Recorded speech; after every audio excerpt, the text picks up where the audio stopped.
We had 3 wheel options to test because the other ones were too harsh, so we ended up rejecting them. Testing the blue, green, and star-shaped wheels, we realized that the star-shaped one has a much better beak. This could have been a mistake because our other wheels look as if they're worn out, and the star one has just arrived. We are currently brainstorming for a mechanism that doesn't add much complexity while intaking both the coral and algae. With some sort of mechanic separator, we could catch the coral and take it to an elevator so it can be placed into the reef. The coral will be stored into the intake/outtake to later be placed into the processor to also score.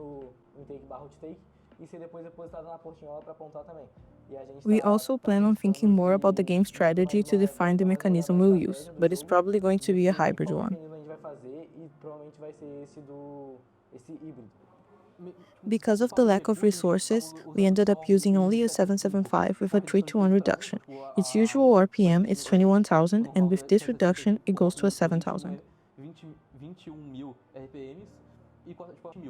With the softer wheels, we realized that this RPM is definitely not the best one to be used, but ended up not switching it because if so, we would have to disassemble the whole reduction, and since we're switching wheels from one model to another, frequently, it would take way too much time.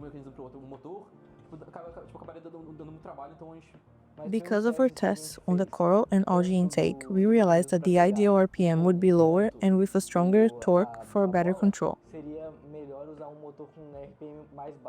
Because at certain moments, using a motor with a very high RPM made the game pieces uncontrollable. Replacing the 775 motors with perhaps a sim, mini sim, or even a bag motor, one of the modern ones that can be controlled by a code like the Neo, would be better.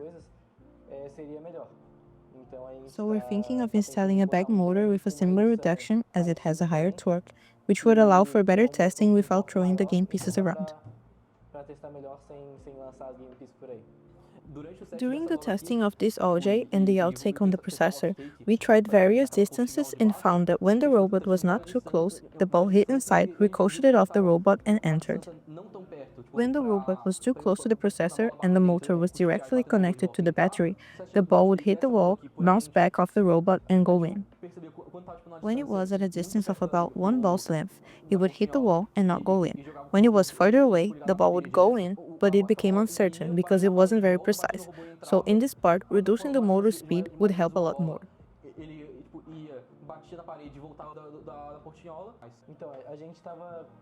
Analyzing the game pieces as soon as we received them, we realized that the coral is really rigid, so to build an intake mechanism for it, we would need to have elasticity in the wheels or in an elastic that would add some clearance to not damage the piece.